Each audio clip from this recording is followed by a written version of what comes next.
أعوذ بالله من الشيطان الرجيم. بسم الله الرحمن الرحيم. الرحمن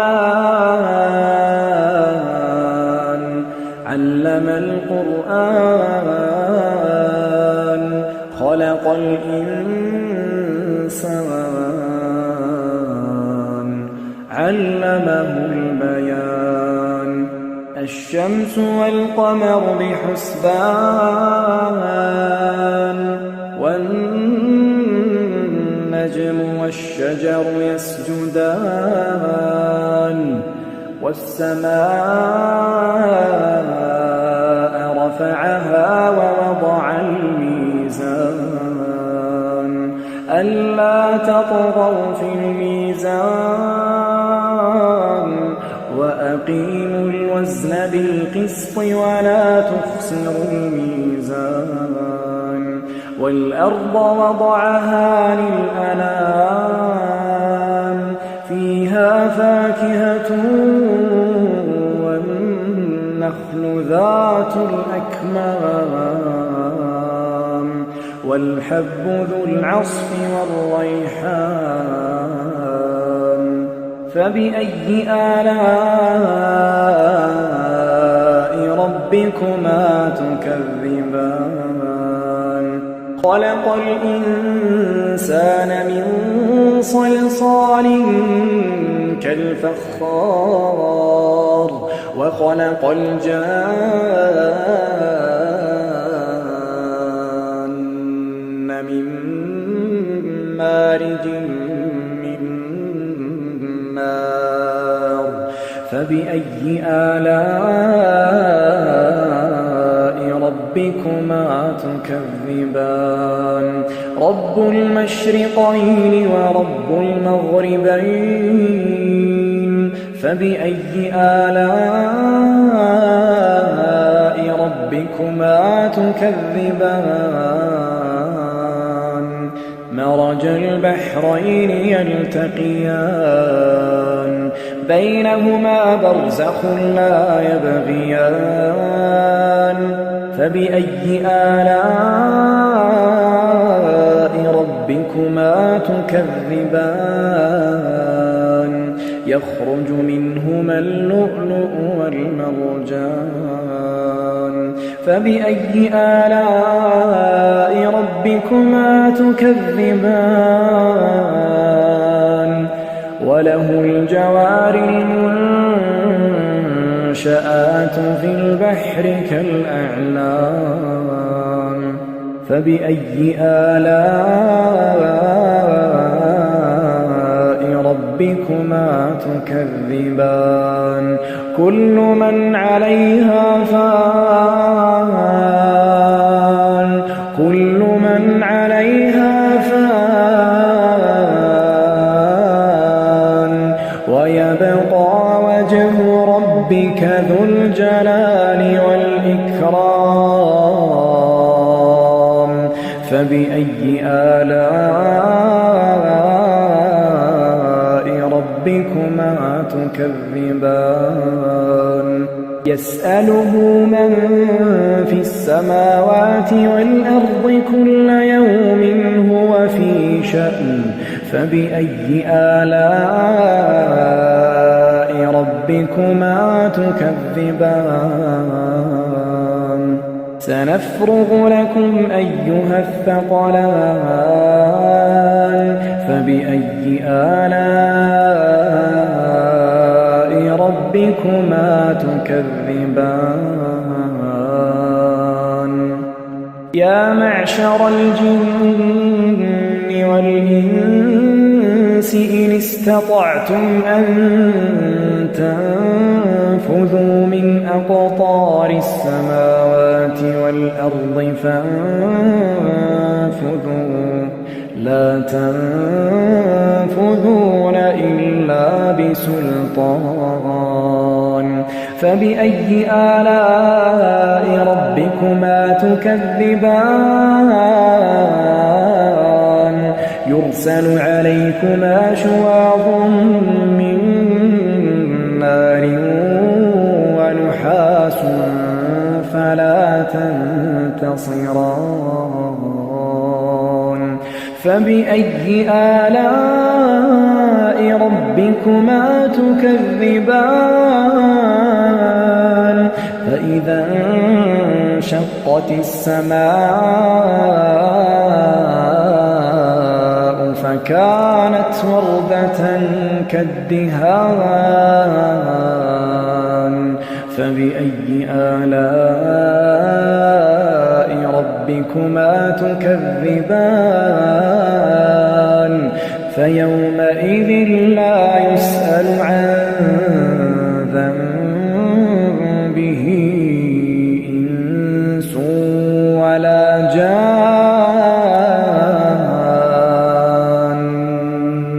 فبأي آلاء ربكما تكذبان يعرف المجرمون بسيماهم فيؤخذ بالنواصي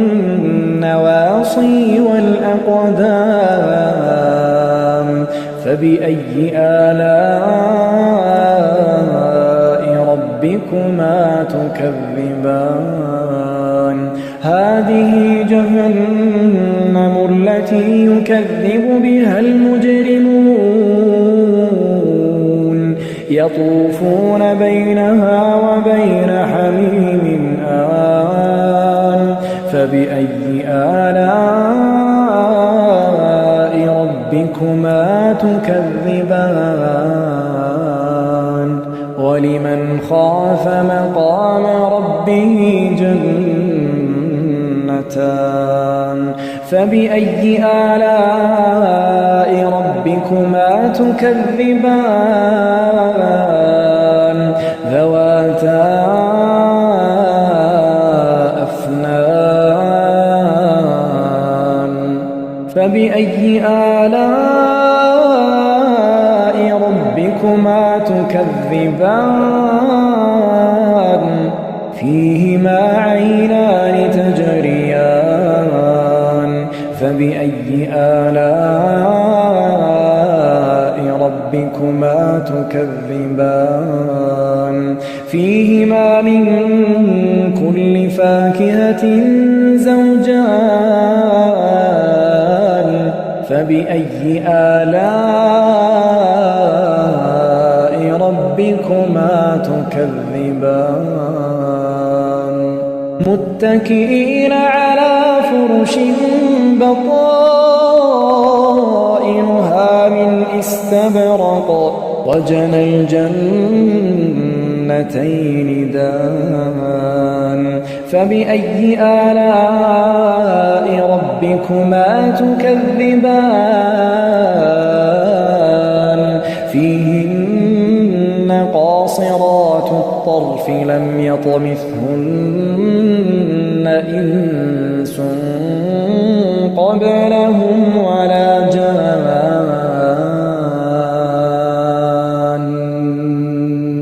فبأي آلاء ربكما تكذبان كأنهن الياقوت والمرجان فبأي آلاء ربكما تكذبان هل جزاء الإحسان إلا الإحسان فبأي آلاء ربكما تكذبان ومن دونهما جنتان فبأي آلاء ربكما تكذبان مدهامتان فبأي آلاء ربكما تكذبان فيهما عينان نضاختان فبأي آلاء ربكما تكذبان فيهما فاكهة ونخل ورمان فبأي آلاء ربكما تكذبان فيهن خيرات حسان فبأي آلاء ربكما تكذبان حور مقصورات في الخيام فبأي آلاء ربكما تكذبان لم يطمثهن إنس قبلهم ولا جان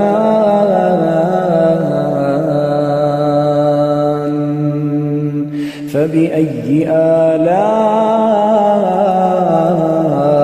ربكما تكذبان متكئين على رفرف خضر وعبقري حسان فبأي آلاء ربكما تكذبان تبارك اسم ربك ذي الجلال والإكرام